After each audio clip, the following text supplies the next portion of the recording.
Hello friends, कैसे हैं आप सब लोग। उम्मीद करता हूँ आप सब खैर आफियत से होंगे। तो फर्स्ट लेक्चर में जैसे हमने बात की थी कि नेक्स्ट लेक्चर हमारा ट्रेनिंग का होगा, तो अभी हम स्टार्ट करते हैं। लेकिन इस वीडियो में हम लोग कुछ इंट्रोडक्शन लेंगे और कुछ प्री रिक्विजिट होते हैं, जैसे कि आपको कौन सी डोमेन लेनी चाहिए, कौन सी होस्टिंग लेनी चाहिए, उसमें आपको क्या कुछ देखना चाहिए। तो आज हम उस बारे में बात करेंगे। तो फर्स्ट ऑफ ऑल हम बात करते हैं डोमेन के बारे में। .com डोमेन जो है वो सबसे बेहतर होती है, और दूसरे नंबर पे जो है .co वो बहुत फेमस हो रही है आजकल। लेकिन आपको कोशिश करनी चाहिए कि .com डोमेन जो है वो परचेज़ करें। इतनी कॉस्टली नहीं है, तकरीबन $9-10 की जो है वो आपको मिल जाएगी। तो उसके अलावा सेकंड पॉइंट ये है कि उसमें कोशिश कीजिए कीवर्ड्स यूज़ करें। जैसे कि आप देख सकते हैं, ये प्राइस वेबसाइट है, इसमें जो कीवर्ड जो है प्राइस, क्योंकि काफ़ी चीज़ों के लिए प्राइस के बारे में सर्च किया जाता है। जैसे ये मोबाइल्स की, स्मार्ट वॉच वगैरह की वेबसाइट है, इसमें हम लोग सर्च करते हैं, किसी मोबाइल की प्राइस सर्च करते हैं या किसी टैबलेट की प्राइस सर्च करते हैं, तो प्राइस को उन्होंने टारगेट किया है। उसके अलावा ये देख लें व्हाट मोबाइल, इसमें उन्होंने मोबाइल को टारगेट किया है। इसमें आप कीवर्ड अगर यूज़ करेंगे तो वो बहुत बेनिफिशियल होगा आपके लिए। लेकिन इसके साथ एक और चीज़ भी नोट की जाए कि कीवर्ड ज़्यादा लेंथी नहीं होना चाहिए, क्योंकि लेंथी होगा तो वो रिमेंबरेबल नहीं होगा, आपको याद करने में बहुत डिफ़िकल्टी होगी। इसलिए कीवर्ड भी शॉर्ट हो, डोमेन नेम आपका शॉर्ट हो, वो बहुत इजीली रिमेंबरेबल हो। और इसके बाद बात आ जाती है, इसमें हाइफन्स या डैशेस यूज़ की जाए तो उससे थोड़ा परहेज़ कीजिएगा, क्योंकि हाइफन्स या डैशेस यूज़ करना कोई अच्छी बात नहीं है, वो इतना अच्छा इफ़ेक्ट नहीं होता। जैसे आप ये देख लें, व्हाट डैश मोबाइल या व्हाट हाइफन मोबाइल, तो ये इतना अच्छा नहीं है। इससे बेहतर है आप what mobile. It's better to say, better to remember, easy to remember, हर चीज़ में ये बेहतर लगता है। उसके बाद आ जाए कि इसमें नंबर्स ना ऐड किए जाएं।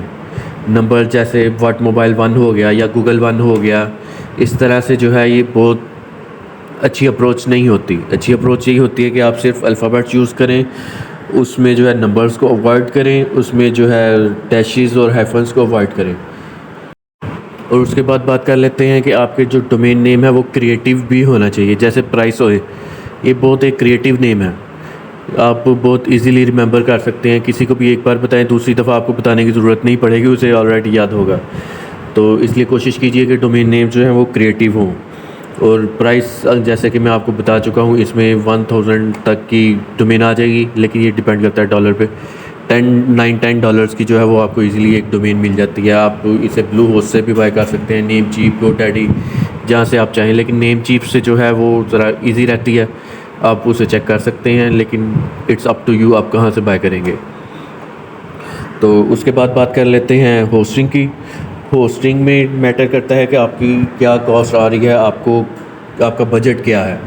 इसमें 10,000 से लेकर 1 लाख तक की भी होस्टिंग अवेलेबल होती हैं। तो आपको इसमें चेक करना चाहिए कि वो सर्विसेज क्या दे रही हैं, वो फीचर्स क्या दे रहे हैं।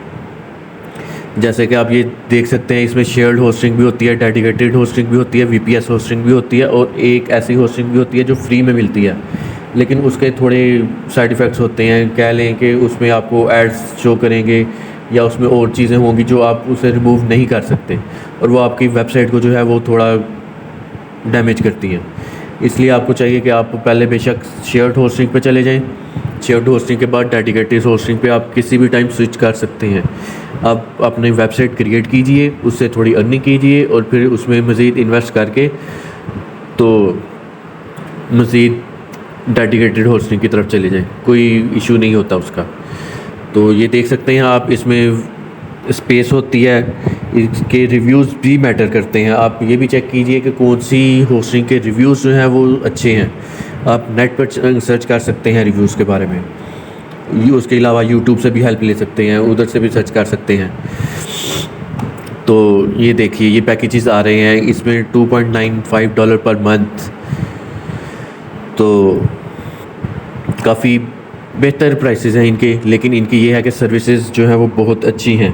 इसमें स्टोरेज मैटर करती है, बैंडविड्थ मैटर करती है। बैंडविड्थ क्या है? बैंडविड्थ जितनी आपकी वेबसाइट जो है यूज़ होगी, जितनी जो है सर्व की जाएगी स्पेस आपके यूज़र्स को, उसे बैंडविड्थ कहते हैं। वो आपकी बेहतर होनी चाहिए, वो ज़्यादा से ज़्यादा होनी चाहिए, क्योंकि आपके यूज़र्स अगर 1 यूज़र आता है और आपकी 1 MB की स्पीड है तो इसका मतलब है 1 MB जो है आपकी बैंडविड्थ यूज़ हो रही है एक दफ़ा वेबसाइट विज़िट करने में। तो इसलिए अगर आपके यूज़र्स थाउजेंड्स में आते हैं तो आपको थाउजेंड्स में ही अपनी वेबसाइट की बैंडविड्थ चाहिए, लाज़मी है। तो उसके बाद आ जाते हैं स्टोरेज। स्टोरेज पे इतना ज़्यादा नहीं होता क्योंकि आपको जितनी आपकी वेबसाइट है आपको उतनी स्टोरेज चाहिए होती है। जैसे ये 10 GB स्टोरेज प्रोवाइड कर रहे हैं, तो सबसे छोटा पैकेज जो है एक वेबसाइट के लिए, तो ये I don't think so it's low, it's more than enough. एक वेबसाइट जो है अगर आप सिंपल एक ब्लॉग टाइप बनाते हैं या एक बिज़नेस वेबसाइट बनाते हैं तो वो 1 GB को भी बहुत मुश्किल से पहुंचती है। ये शेयर्ड होस्टिंग है इसलिए ये 10 GB तक भी मिल जाएगी, उसका कोई इशू नहीं है। डेडिकेटेड होस्टिंग जो है वो ज़रा कॉस्टली होती है। उसके बाद बात कर लेते हैं रिस्पांस टाइम और अप टाइम का। रिस्पांस टाइम जो है वो किसी भी होस्टिंग का आपको चेक करना चाहिए, उसके डिटेल में उसकी हेल्प सेंटर से जाकर बात करनी चाहिए कि इसका रिस्पांस टाइम क्या है, या उसके रिव्यूज़ देखने चाहिए उसमें क्या बता रहे हैं कि उसका रिस्पांस टाइम क्या है और उसका अप टाइम क्या है। कि वेबसाइट जो है कल जब भी कोई यूज़र ऐड करता है आपका URL तो कितनी देर में वेबसाइट जो है उसे सर्व की जाती है। 1 सेकंड लगता है, 5 सेकंड लगते हैं, 10 सेकंड लगते हैं। जितना कम रिस्पांस टाइम होगा आपकी वेबसाइट की होस्टिंग जो है वो होस्टिंग उतनी अच्छी होगी और यूज़र अट्रैक्ट होगा कि ये बहुत स्पीड से चल रही है वेबसाइट, तो ये आपके लिए बेनिफिशियल होगा। उसके बाद अप टाइम है कि आपकी वेबसाइट जो है कितनी देर लाइव रह सकती है, कितनी देर लाइव रख सकती है कोई भी होस्टिंग। ज़्यादातर जो है वो 99.9% जो है वो अप टाइम होते हैं, लेकिन आप देखिए उसके रिव्यूज़ चेक कीजिए। ज़्यादा बात इसके रिव्यूज़ पर आ जाती है कि रिव्यूज़ जिसके ज़्यादा अच्छे हैं वो ज़्यादा अच्छी होस्टिंग होगी। उसके बाद आप चेक कीजिए कि उसमें जो है 1 क्लिक WP इंस्टॉल अवेलेबल है या नहीं। तो ये बहुत ज़रूरी बात है क्योंकि अगर आप 1 क्लिक नहीं देखेंगे तो आपको जो है काफ़ी डिफ़िकल्टीज़ का फेस करनी पड़ेगी। तो इसलिए बेहतर है आप होस्टिंग में ये चेक कीजिए 1 क्लिक होस्टिंग अवेलेबल है या नहीं। उसके बाद सिक्योरिटी के लिहाज से एक सर्टिफिकेट होता है जिसे SSL सर्टिफिकेट कहा जाता है। ये जो है होस्टिंग के साथ फ्री में भी मिलता है और कुछ जो है बाय करना पड़ता है आपको। तो ये अगर फ्री में मिल जाए तो ज़्यादा बेहतर है क्योंकि ये SEO पॉइंट ऑफ व्यू के हिसाब से जो है वो बहुत बेनिफिशियल है। गूगल जो है इसे बहुत अच्छा समझता है। लेकिन ये भी है कि ये जितनी भी चीज़ें मैं आपको बता रहा हूँ ये सारी आपकी वेबसाइट के लिहाज से, आपके SEO के लिहाज से हर चीज़ जो है आपके लिए बेनिफिशियल है। जैसे ये कीवर्ड्स के बारे में आपको बताया, उसके बाद नंबर्स को अवॉइड करने के बारे में बताया डोमेन नेम में, उसके बाद क्रिएटिव नेम को का बताया, उसके बाद फीचर्स एंड सर्विसेज का बताया होस्टिंग के, उसके बाद बैंडविड्थ का बताया। ये सारे जो है ये आपके लिए बहुत बेनिफिशियल चीज़ें हैं। उसके लिए आप चेक कीजिए कि होस्टिंग जब आप बाय करते हैं आपको एक फ्री डोमेन भी प्रोवाइड की जाती है। जैसे कि आप डोमेन अलहदा से भी ले सकते हैं, होस्टिंग अलहदा से भी ले सकते हैं, लेकिन आपको जब होस्टिंग लेते हैं आपको डोमेन नेम भी प्रोवाइड किया जाता है। काफ़ी प्लेटफॉर्म्स ऐसे हैं जो प्रोवाइड करते हैं, आप वो चेक कर सकते हैं। तो आप बाय करने से पहले आप एक दफ़ा होस्टिंग की पूरी चेकिंग कर लीजिए कि वो आपको क्या कुछ प्रोवाइड कर रहे हैं साथ में, तो ज़्यादा बेहतर होगा। क्योंकि हो सकता है आप डोमेन बाय कर लें, फिर आप होस्टिंग बाय करेंगे तो आपको उसके साथ भी एक फ्री डोमेन मिल जाएगी। तो आपके ने जो होस्टिंग डोमेन बाय करने पे $10 यूज़ की हैं वो आपके सेव हो सकते हैं।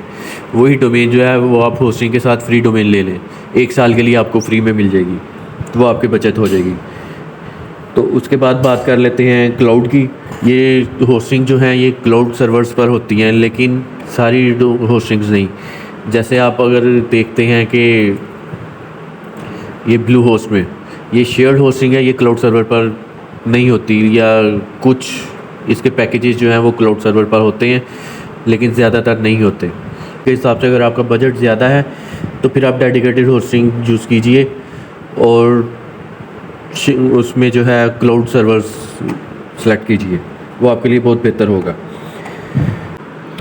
सो गाइस अभी के लिए इतना ही। इंशाल्लाह मुझे उम्मीद है कि ये आपको बहुत अच्छी लगी होगी इन्फॉर्मेशन जो आपके बिज़नेस के लिए बेनिफिशियल है। आप इसमें कोई भी बिज़नेस स्टार्ट कर सकते हैं, ब्लॉग की वेबसाइट भी बना सकते हैं, बिज़नेस वेबसाइट या कोई भी जो आप चाहें वो बना सकते हैं। इंशाल्लाह नेक्स्ट वीडियो में हम वर्डप्रेस इंस्टॉल करना सीखेंगे इस wordpress.org से। wordpress.com को हम यूज़ नहीं करेंगे क्योंकि ये wordpress.org जो है वो ज़्यादा बेहतर है, 1 क्लिक इंस्टॉल है वर्डप्रेस का। और सारे प्लगइन्स आप इंस्टॉल कर सकते हैं। आपको थीम की कस्टमाइजेशंस बहुत ज़्यादा मिल जाती हैं, डिफरेंट थीम्स मिल जाते हैं। लेकिन wordpress.com में ऐसा नहीं होता, इसलिए हम wordpress.org को यूज़ करेंगे और वर्डप्रेस इंस्टॉल करेंगे नेक्स्ट वीडियो में। तब तक के लिए अपना ख्याल रखिएगा। अल्लाह हाफिज़।